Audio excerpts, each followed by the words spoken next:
In this tutorial, you will learn how to insert rows in Google Sheets.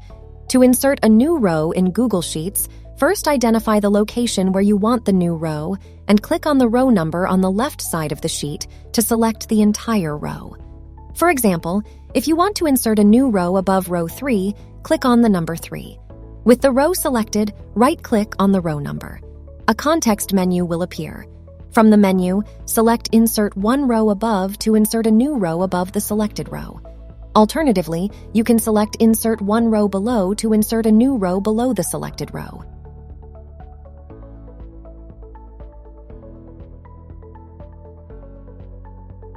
If you need to insert multiple rows at once, you can do that too.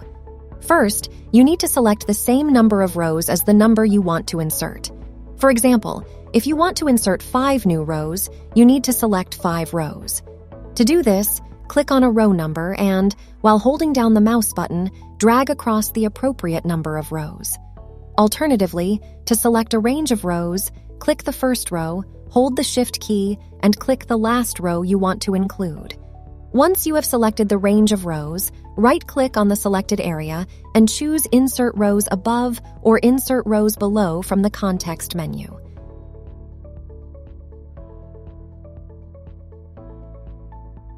If you find this tutorial helpful, consider giving it a thumbs up.